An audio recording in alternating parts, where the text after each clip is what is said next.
Oh, walang parang. Guutuusaa waraabee.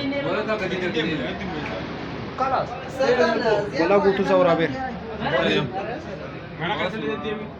Satan darah mahal. Amma waa takka na irratti namne. Salami fatis jalaa gol.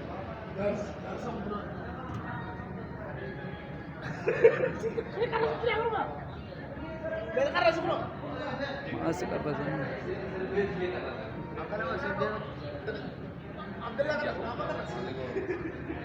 Hafal ni guru mas. Wah, itu balakar sama ni mendekar atau kemana?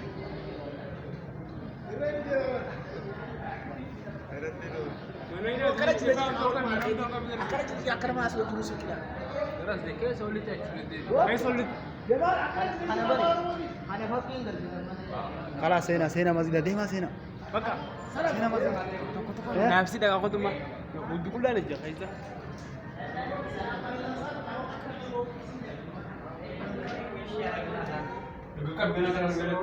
Nah, ini kok. Nanti orang, masalahnya tiap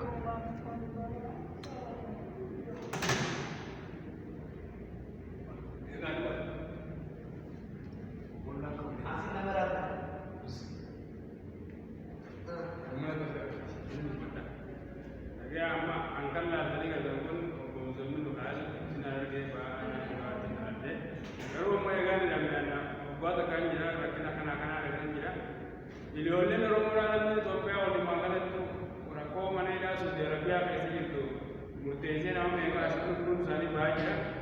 Kanaafummaa rakkinni kana nurra jira akka uummanni irra jiru laalee mootummaa namni jiru nuti mootummaan kam biyyootee asirra abbaa qabanne mootummaan kam dandeenyaa bakka kanaaf nuti akka addunyaatti jennee mootummaan addunyaa kana beekee asii furmaata nuti barbaannaa.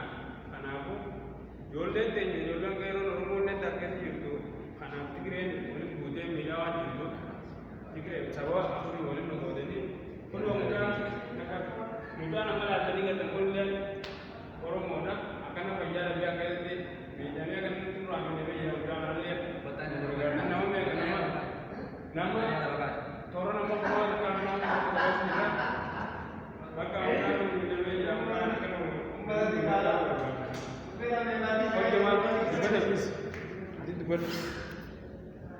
Hojii nama kana gartan kuni ugai namni amata takka kenneeti jira furmaani kenna rakkoo kenna nu laallamee sinbee jira amma kanaaf iyyuu laala akka rakkoo kenna nu laallamee sinbee jechuu barbaada mucaa isin agartan kana amata kana kana turee jira miidhaa keessa jira ummata kana guutuu isaatu hin garatanii hin jedha ammoo kanaaf iyyuu isin akka ummata kenna kan nu laaftanii Assalamualaikum warahmatullahi wabarakatuh. Bener Romo. Darah bayi sama drama. Akas sebelum menikahnya tidak menikah cepat ini kita baru juga berapa. Tinggal sebelum menikahmu ada saudara askari sebelum. Kunoo mucaa nama laaltanii gartan ka garaan dhukkubee kunoo huccuun qabu lafatti kunoo Tigiree lafatti irra yaatee kanaan rakkoo kanaan nu miidhaa jirti. Namni as keessa lammiin Itoophiyaa walitti buutee wal ajjeesaa jirti. Ajjeechaan lubbuu namaa as keessatti shimbirroo taatee jirti. Kanaaf nuti kan adda nu baaftanii bakka nu galchitan isin barbaannaa jechuudha.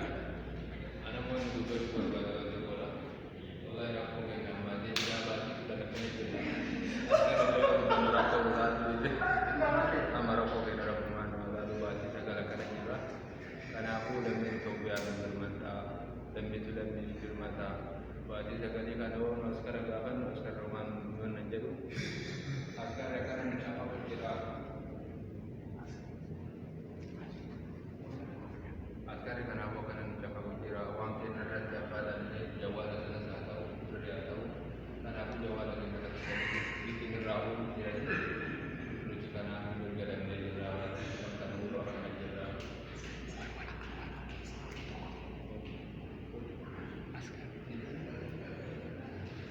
kuno kallaaltanii gartan kun askara Saudi Arabiyaa kana nu cinqaa jira. Kanatti dhaaban qabachiisee yeroo nuti ibduu walaallee dhufee nu rukuttaa nuti irraa quban qabne nuraala nuti jaallaluudhaan askari kana nu cabaqaa jira. Akkanatti ijoolleen teenya tun akkana jirti.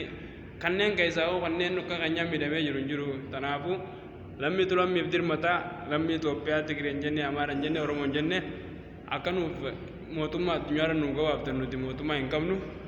Khalaas bakka kanaafuu addunyaan akka nu beektu murteessaadha. Kana kunoo waan nuti uffatnee keessa galu jirrus hin gartanii waan kana keessa galu jirra. Kanaafuu bakka ijoolleen Oromoo guutuutti akkana keessatti cinqamaa jirti. Rakkannee nuti baatii 10 guutuu kana jirra. Haadha abbaa keenya guyyaa tokko dhagee dubbifnee hin beeknu. Haadha abbaa keenya guyyaa tokko dubbifnee hin beeknu nuti kaan dhukkubaan miidhamee kaan namni mana hakimaatti geessu hin jiru. Kan dhukkubaan miidhame rukuttaa taatus namni kana warra rukutee yeroo hunda galgalaa ganama quzzi takka yeroo quzza takka nu kannanii ammaas deechaanii askarrii hoggaatiin nuti as bishaan namne maal jenne nuti bishaan namne bishaan isin jiran jenneetti mannaa mootummaan qabdan jaanii ol seenanii bakka ifuma ammaas rukuttaadhaan nu bulleessanii waanuma himannuu hin qabnu nuti hoggaa asitti akka tokko wallamnee gabbaasanii dhaabuun qobachiisanii rukuttaan rukutanne isaanumaaf beeka garuu kanaan durallee feesbuuk irratti gabaafnee jirra. Har'allee itti daanee bakka kanaan haasofnee akka nu furmaata godhan lammiin Itoophiyaa itti iyyannee jirra nuti. Assalaamu alaikum warahmatullahi wabarakatuh gama wayyaa. Wayii mootummaan Itoophiyaa kun nama sammuudhaan yaadamoo nama maaliiti wayii inni xiqqoo si dhala namaa kutumuu waan akkamiiti iyyannoo keenya dhagaa beekaa akkasitti. Nuti amma fakkeenyaaf nama 15 nama 20 jarri nama 100 nama 200 jiru akkasitti sagalee keenya ol qabannee tuma dubbachuu dandeenya. Akkasitti isin jira. Wallahi rakkoo cimaatu jira. Itoophiyaadha jedhame malee nama 10 nama Itoophiyaa nama 10 yoo finne inni jara Tigiree wajjin jira. Kanaaf isin jira wallahi. Amma uummanni asirratti waan biyya ishee hojii godhaatii akkasitti yoo qaama irraa tungeessaa. Mucaammatti ergatanii kunoo kaartoonatti dabarsan kana kunoo laala akkana dararaa keessa jira argitanii hundinuu nu birmadha akka nu birmattan lammiin keenya namni nu fakkaatu hundi isaaniitu akkuma feesbuuk irraa agartan kana nu iyyadha isiniin jechuu barbaada gama kootiin isiniin jedha. Kanaafiyyuu mootummaa keenya kana takkaa rabbi akka jechuun takkaa rabbi isaa ajjeesuu nu kadhaa akka godha. Kana isinit dhaammanna gaanuti obboleeyyan keenya warreen Araban jenne waa hunda jenne Itoophiyaan jenne kana isinit dhaammanna kan kun isinit dhaame kun ana obbo Muzammil Mikaa'el godina Harargee ba'aa ana giraawatti naladde eegaan biyyaa bee bara deengiddaa ji'a shanaffaa guyyaa shaniitiin biyyaa bee kunoo yaman keessallee guyyaa takkattiin dalaganne ana kanattiin asoon maallaqa qarshii takka dhiyaala takka hin qabaanne akka keessatti hoggaa takka guutuu cinqamee obboleeyyanummaan kiyya gaafa duraa yaman keessatti qote dalagatee jiru. Uummanni uffataan rakkachaa jira.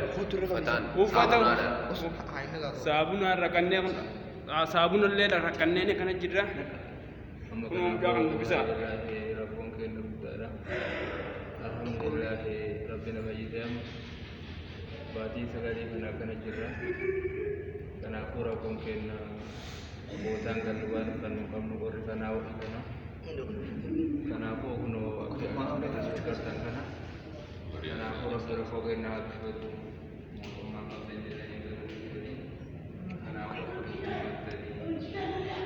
akka argitan kana jirra. Ni gaafata.